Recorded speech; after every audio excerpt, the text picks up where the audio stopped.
Right. We live, baby. Shalom, family. Shalom, everybody. Play something. Oh, y'all hear it coming through. Yep, YOK, man. You hear the Lord's Passover. We here another day. Shout out to the people that was here yesterday. We couldn't get on, man. We was preparing for today. But you know what I mean? We here. And Lord, wouldn't we be on tomorrow as well, too, man? We about to really just go into a quick breakdown of the Passover, what we doing, and you know what I mean, we gonna get our ceremony started, man. We just felt like it's necessary for us to go into it. You know what I mean? All my brothers here with me. You see us all. We got weird angles, but you know what I mean. We over here definitely working off the laptop. We got something going, but shalom to everybody. You know, brother Tazian. First and foremost, I want to say, call Allah Yahawah, BAHASHAM, Yahawashi. That's all praise to the Most High God, whose real name is Yahawah in the Paleo Hebrew. We do so in the name of His Son, who the world ignorantly calls Jesus Christ, whose real name is Yahawashi Mashiach. We are Yahweh's law keepers, aka YLK. My brothers here, they can introduce themselves. We gonna get right to it. Shalom, shalom. It's your brother Kanya. All praise to the Most High for another Passover. For sure, man. Man, shalom, shalom. It's your brother Shabia. Man, back at it again with the live class doing Passover. Man, all praise to the Most High. Shalom, shalom, brother Cole.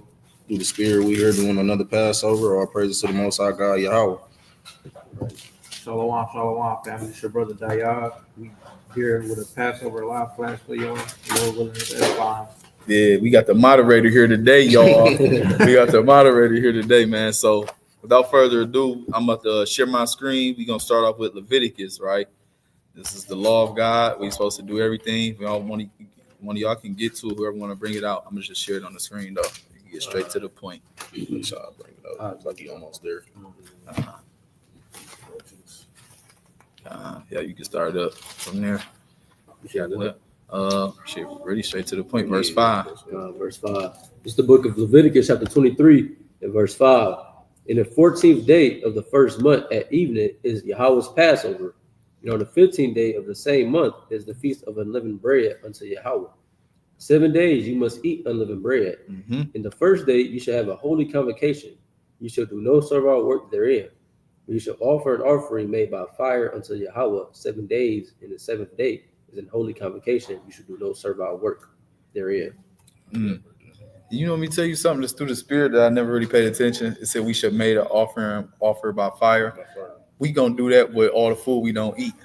With everything, we got to burn it anyway. You know what I mean? So like that's crazy still. And right? on that first day of Feast of Unleavened Bread, it's a Shabbat. Yeah, that's what started. Yeah, we started Shabbat. So make sure brothers, you know what I'm saying, get them some stuff. Because the 14th day technically just started. Yep. At noon, at evening, which is where we at right now. That's right. By the next evening, brothers, you can make sure they prepare for the Shabbat. Yeah. It's gonna be a Shabbat. And unleavened bread. Yeah. And unleavened bread. Make sure all that leavened bread is outside the house. And make sure the leaven is outside your spirit. That's right. That's right. Fire. That's right. And dang, I was supposed to say something, but you just said that was so cold. That was cold, regardless. Yeah, so we going into it, man. Like you said, we did this when we was coming out of Egypt, right? So I'm gonna just go to Exodus. Like that's the reason why we did it, right? But Lord willing, this be one of the ones where we don't even talk about Egypt no more. So like you know, we got the kids here. It's all good. You already know how it go, whatever. But like you said, we do this as a memorial for what the Most High did for us when we left out of Egypt. You know what I mean? And because He was plaguing the mess out of them, we understand that we were in captivity there in first Egypt, and we're in captivity here in spiritual Egypt. You look at the back of a dollar, it's on there again, right? So we're gonna get really straight to the point where He told us what to do, and then you know go into plagues on what He started doing to afflict them, right? So I have Exodus 12 up, and we probably was gonna start at verse 11, and this is what we're gonna do soon. Like we all gonna partake in it. We haven't did it yet, but we just want to go into this first. So if you want to start it up, Kanya, you can. You said Exodus 12 and 11? This is the book of Exodus, chapter 12 and verse 11. And thus shall ye eat it, with your loins girded, your shoes on your feet, and your staff in your hand. And ye shall eat it in haste. It is Yahweh's Passover. Yeah, so you got to eat it in haste, man. We was rushing out of there, so that's why we even have to use unleavened bread because they didn't even have enough time to grab yeast and make the bread and do all this other stuff. We had to use what we had when we was leaving out, right? Well, you keep really could have started at 8 too.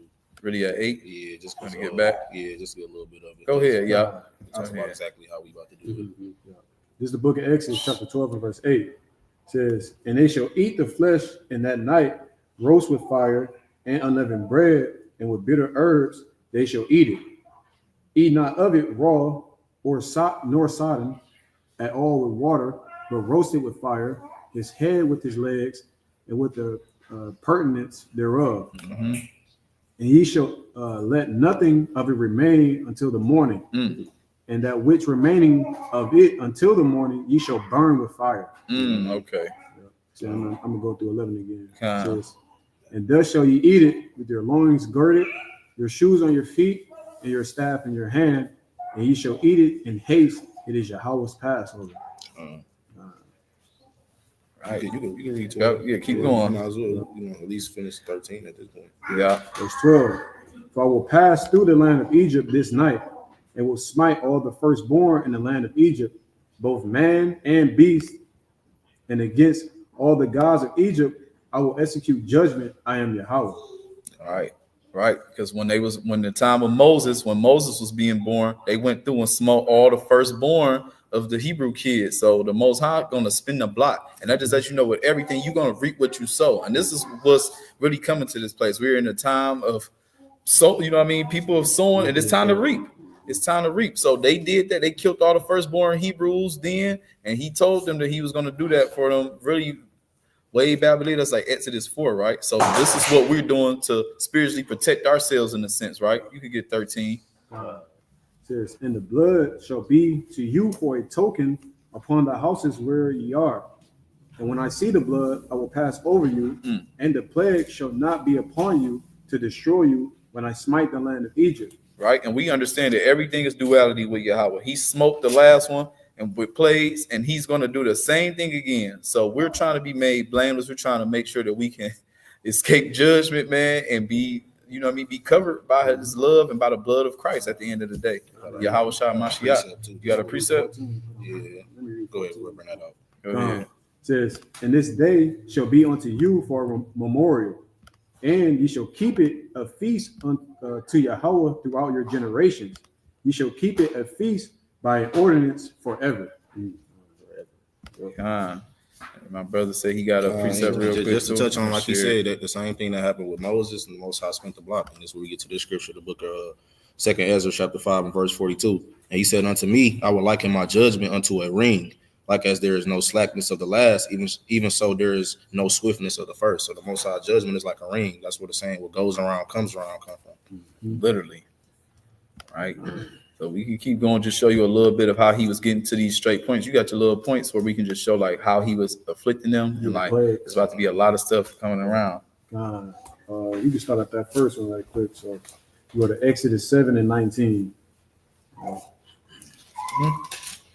Exodus 7 and 19. Yep. Salakia.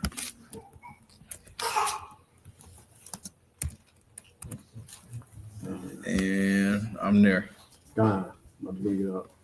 This is the book of Exodus, chapter 7 and verse 19. Bring it out. It says, "And Yahawah spake unto Moses, say unto Aaron, take thy rod and stretch out thine hand upon the waters of Egypt, upon their streams, upon their rivers, upon their ponds, and upon all their pools of water, and they may become blood, that they may become blood, and that there may be blood throughout all the land of Egypt, both in vessels of wood and in vessels of stone." And Moses and Aaron did so as Yahawah commanded, and he lifted up the rod and smote the waters that were in the rivers in the sight of Pharaoh and in the sight of his servants, and all the waters that were in the river were turned to blood. Get a little bit more. Go to 21. Verse 21. "And the fish that was in the river died, and the river stank, and the Egyptians could not drink of the water of the river, and there was blood throughout all the land of Egypt." Right there. So he didn't took the water away, and it's crazy that a blood moon is coming up, and he turned everything into blood during that time, right? And I got a real quick point too to touch on, right? Because back then, a lot of people didn't have transportation, right? So the water was like a main flow of food, habitation, and a lot of things. So you got to really think about that whole river just being blood. Like you can't eat no food, can't get no more fish, can't go fishing, you can't wash up. There's a lot of stuff that water helped with during in them times. Yeah, You know what I mean? and like he said, it stank. It got a strong stench too. So you got to think if all the plant life and the animals are dying too. Yep. So Literally. just imagine what it was smelling like. You know what I mean? And like you said, the pharaohs, they had their little dark magic, and they was trying to go against stuff, and they couldn't overpower, Yahawah. But just like his right hand magic, which powers, that's the righteous. There's left hand wickedness that people have stuff, and that's what he was going against during that time. And the Most High kept basically bringing things on because they would not submit. In a sense, they wanted, they kept going deeper and deeper into a hole, and ultimately it's because Yahawah was doing. He wanted to show his power in front of them to show that the Egyptians were nothing for real. What's the next we can go to and somebody can bring it out? Exodus 8 and verse 6 through 11. One of y'all can get it real quick. No, you go ahead. Go ahead, just bring it out loud and powerful. This is the book of Exodus, chapter 8. You said Verse 6. verse 6. And Aaron stretched out his hand over the waters of Egypt, and the frogs came up and covered the land of Egypt. And the magicians did so with their enchantments and brought up frogs upon the land of Egypt. Then Pharaoh called Moses and Aaron and said, entreat the Lord that he may take away the frogs from me and from my people, and I will let the people go, that they may do sacrifice unto the Lord. And Moses said unto Pharaoh, glory over me, when shall I entreat for thee and for thy servants and for thy people to destroy the frogs from thee and thy houses, that they may remain in the river only? And he said, tomorrow. And he said, be it according to thy word, that thou mayest know that there is none like unto the Lord our God. And the frogs shall depart from thee and from thy houses and from thy servants and from thy people. They shall remain in the river only. Right. So that's just crazy. I'm just thinking like, women I have in my family, like my mom and stuff like that, she wouldn't be able to deal with no frogs jumping around in the house. She don't even like bugs. So there's no way she'd be able to deal with frogs in the house. You know what I mean? I'm just imagine like what they doing. They probably hopping in your bed, just all type of stuff. Right. So he just hitting them from every angle. You know what I mean? Just a lot of different things. And then they promised to let him go. And this dude, he kept going back on his word too. Is that because I think if you even look down, verse 15, verse 15, really, I'll bring it out and we can go to the next one if y'all want. But it's read, you get it real quick. Verse 15. But when Pharaoh saw that there was respite, he hardened his heart and hearkened not unto them, as the Lord had said. But the Lord said he was going to harden his heart anyway. He still wasn't going to let him go because he has to continue to show his power. That's what everything is about, man. This is the Lord's movie, and we have to pray that we have a wonderful role in the script. You know what I mean? This is a movie for real. We just playing it out, man. You figure out what your party is at the end. If you're a villain, if you're a righteous person, if you're a hero, or if you just a NPC at this point. All right. So what's the next one? We're just trying to get right to it. Oh yeah, all praises. Who could bring that out? One of y'all bring it. Yeah. It's the book of Exodus, chapter 8, verse 16. And Yahawah said unto Moses, saying to Aaron, stretch out thy rod and smite the dust of the land, that it may become lice throughout all the land of Egypt. And they did so, for Aaron stretched out his hand with his rod and smote the dust of the earth, and it became lice in man and in beast. All the dust of the land became lice throughout all the land of Egypt. And the magicians did so with their enchantments to bring forth lice, but they could not. So there were lice upon man and upon beast. Oh my goodness. And they couldn't even do it. Literally. Yeah, so that's fire right there. Yahawah. Yeah. Says verse 19. Then the magicians said unto Pharaoh, this is my finger of God.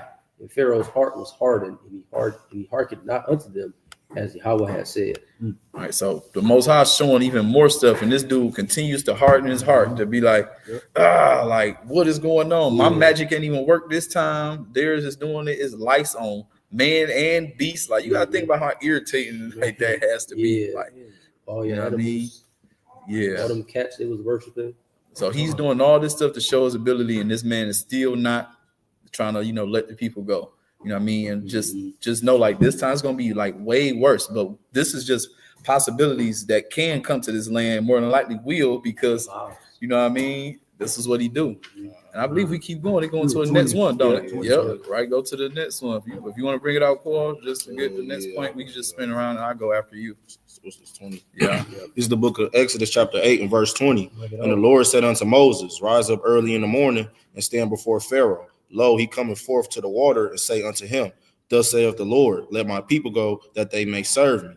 Else, if thou wilt not let my people go, behold, I will send swarms of flies upon thee, and upon thy servants, and upon thy people, and into thy houses. And the houses of the Egyptians shall be full of swarms of flies, and also the ground whereon they are. And I will sever in that day the land of Goshen, in which my people dwell, that no swarms of flies shall be there, to the end thou mayest know that I am the Lord in the midst of the earth. Right there, that's showing you a clear distinction. He said it's going to be so many flies, they're going to be on your people, on the floor, everywhere else, but they will not be anywhere where the Israelites was dwelling, just to show you that's protection. And that's what we're looking forward to do right now, because it's about to be all type of stuff going on, and we're praying at us being, you know, the Israelites, the biblical Israelites, so-called Blacks, Hispanics, and Native Americans, that we are protected this time when he do this in this new Egypt. And it's about to get way crazier, because this place deserves double according to prophecy. Is it this time Babylon has to receive double for what they done, right? It's more on there for Cole's point. It is. Keep good. Well, 24. Just get 24. Verse 24. And the Lord did so, and there come a grievous swarm of flies into the house of Pharaoh, and his servants' houses, and into all the land of Egypt. The land was corrupted by reason of the swarm of flies. My goodness. I ain't gonna lie, that's probably one of the worst ones right now. I'd rather the frogs than the flies. That many flies touching everything, like you can't even eat nothing. Once it touch it once, it's over.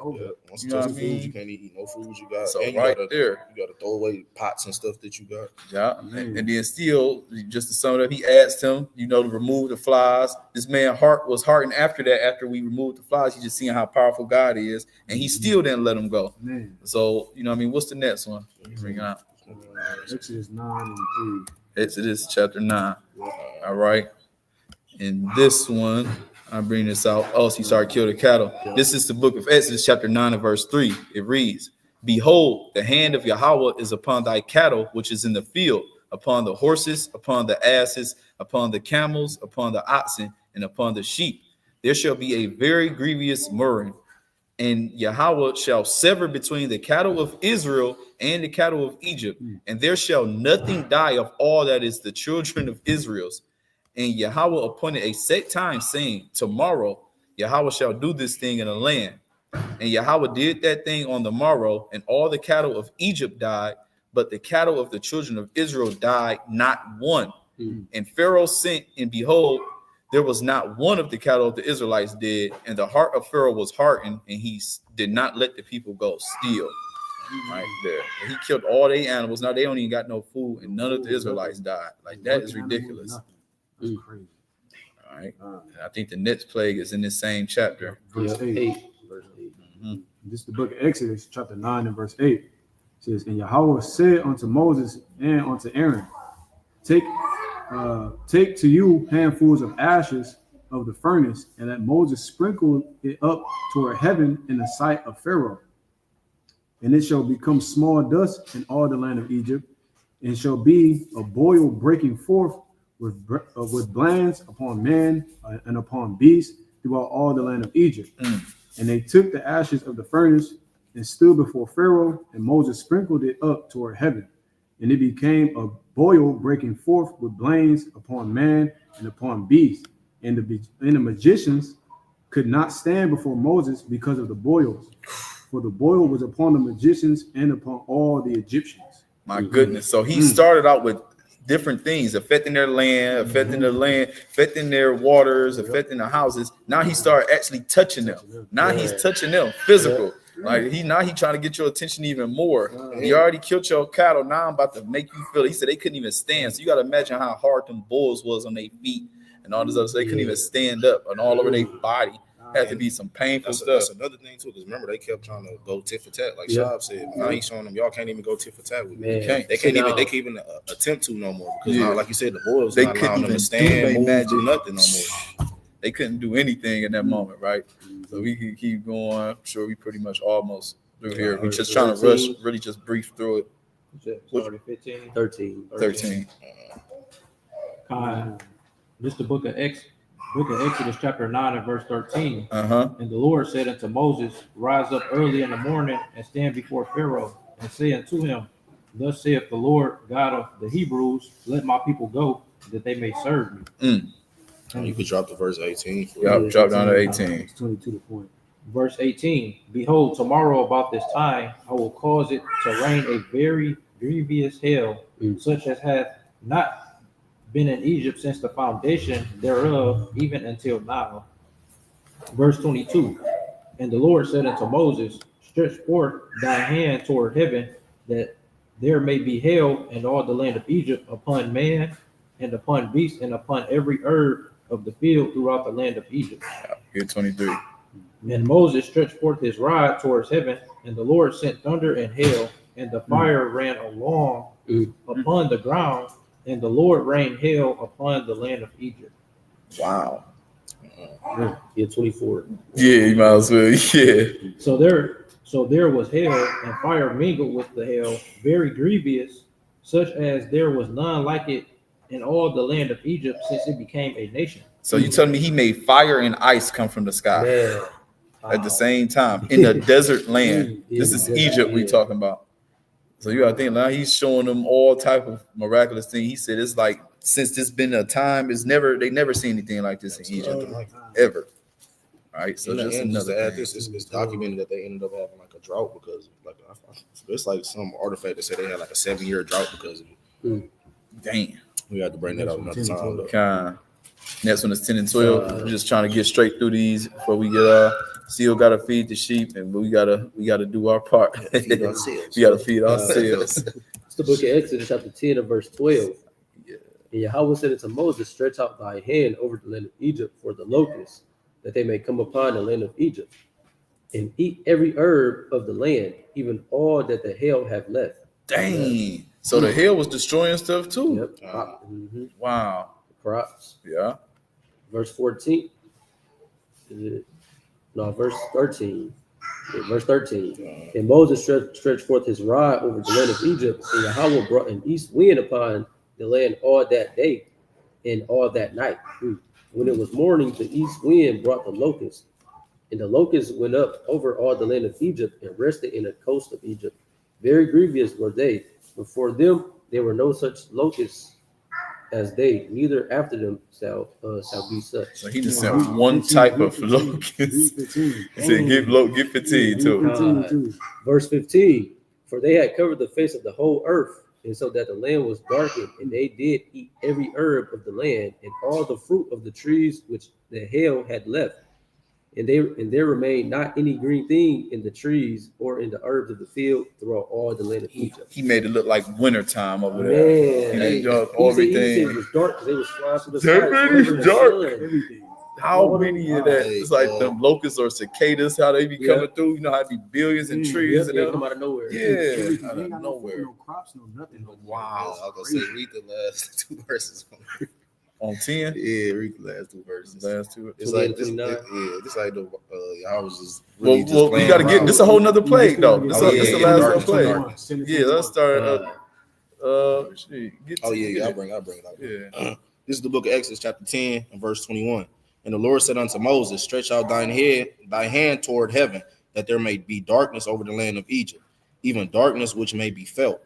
And Moses stretched forth his hand toward heaven, and there was a thick darkness in all the land of Egypt 3 days. They said they saw not another, neither rose any from his place for 3 days, while all the children of Israel had light in their dwellings. Wow.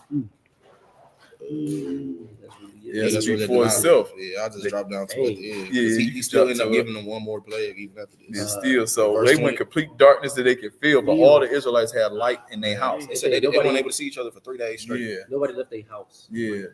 Darkness They that you basically can just feel. fasted. They had to Yeah. put them through affliction. Basically, put them in the hole. Yeah. Jail. Verse 28. And Pharaoh said unto him, Get thee from me, take heed to thyself, see my face no more. For in the day that thou seest my face, thou shalt die. Wow. And Moses said, Thou hast spoken well, I will see thy face again no more. So this is Moses actually, know what I'm saying? Yeah. Trying to get The about next one, the as last much- plague as is much- as much- 11. That's what he telling So me. it's 11 from the top. Yeah, it's gonna be 11 from the top. Let's see. When I So was looking at it, 12 and 29. they say the last plague right here, though. Yeah, I mean, I either just one. said, but let's. Oh, yeah, it might He be. probably talking about when it actually happened. Yeah, I'm saying when it actually happened. Yeah, it actually happened as well. This just him telling yeah. him the last thing he was gonna do. So Oh, you can kind yeah. of just skip around here. Yeah. So this is Exodus 11 and 1, and it reads, "And the Lord Yahawah said unto Moses, Yet will I bring one plague more upon Pharaoh and upon Egypt. Afterwards he will let you go hence. When he shall let you go, he shall surely thrust you out hence together, all together. Speak now in the ears of the people, and let every man borrow of his neighbor and every woman of her neighbor jewels of silver and jewels of gold. And Yahawah gave the people favor in the sight of the Egyptians. Moreover, the man Moses was very great in the land of Egypt, and in the sight of Pharaoh's servant, and in the sight of the people. And Moses said, Thus saith Yahawah, about midnight will I go into the midst of Egypt, and all the firstborn of the land of Egypt shall die, from the firstborn of Pharaoh that sitteth upon his throne, even unto the firstborn of the maidservant that is behind the meal, and all the firstborn of the beasts. And there shall be a great cry throughout all the land of Egypt, such as there was none like it, nor shall it be like any more. But against any of the children of Israel shall not a dog move his tongue against man or beast, that ye may know that Yahawah doth put a difference between the Egyptians and Israel." He's really right there, straight to the point. Right there. So he did all this, and that was the final play. He touched them again and played them with death, right? So this is all the things that we're trying to miss. That's where we're trying to do. Rehearse the righteous acts, do what we can while we have the time to, because the Most High is showing signs in the heavens. Tomorrow there's supposed to be a blood moon, supposed to be a solar eclipse, right when the Feast of Unleavened Bread starts. And then also we just gonna get to the point, really get Yahawashi and then go back to Jeremiah and probably end it with there, right? Just to show that Christ actually did the same thing. What is it and what? It's really second Edges 15. 15. I'm gonna pull it up for you real quick. Second Edges 15. What verse? And 11. Let me make sure it's sharing. All right, we there. And this is the book of second Edges, chapter 15 and verse 11. It says, "But I will bring them with that mighty hand and that stretched out arm, and smite Egypt with plagues as before. They will destroy all the land thereof. Egypt shall mourn, and the foundation of it shall be smitten with the plague and punishment that God shall bring upon it." And basically the same thing like we were saying, like back then, it was the ancient Egypt that got judged for oppressing the Israelites. And now this is the new Egypt that's going to get judged for oppressing the Israelites. Once again, right? And I got this one more, right? Because as we see, what Pharaoh kept doing was hard in his heart, which is that pride. Yeah. And we know pride goes before what? Destruction. That's why Egypt had to get destroyed, because pride goes before destruction, right? And this is the book of Proverbs chapter 16 and verse 18. Let me get it real quick. I'm there. This is the book of Proverbs chapter 16 and verse 18. Pride goeth before destruction, and a haughty spirit before a fall. And that's all the type of spirit Pharaoh was in during the time of Moses, right? He was in a haughty spirit that he could oppress Israel and take advantage of them, and he had to get judged for it. That's it. And it's the same thing with everybody else, man. Yeah. That's why we got to hearken to him and keep the laws of God and stay humble, man, day in and day out. That's right. That's right. And you're gonna get to the account that we supposed to be believers in Christ, the true Christians, meaning do what Christ did, not only just thinking that you can believe on him and that's it. Like, no, we have to believe on him and follow after his steps, right? So, you know what I mean? You can bring this up right here, just the reason why we eat, what the Passover symbolizes in this sense. Just get straight to the point. This is Matthew 26 and verse 26. And it reads, "As they were eating, Yahawashi took bread and blessed it and brake it and gave it to the disciples and said, Take and eat. This is my body. And he took the cup and gave thanks and gave it to them, saying, Drink ye all of it. For this is my blood of the New Testament, which is shed for many for the remission of sins. But I say unto you, I will not drink henceforth of this fruit of the vine until the day when I drink it new with you in my Father's kingdom." And when they had sung a hymn, they went out to the Mount of Olives. So he kept the Passover before he died, and he's going to be keeping it again once he comes back. That's right. And that's why we sip wine, that's why we eat it, and we have to eat it in haste. It represents the body of Yahawashi, the body of Christ, and the wine represents his blood, right? And I just really want to get to this last point, pretty right here in Jeremiah. because right now we do the Passover to its remembrance of old Egypt. But the Most High said it's going to be a time that we're not even going to think about old Egypt, but we're going to think about another one, and you know what I mean, which is the land of the north, right? So I'm going to get it really straight to the point.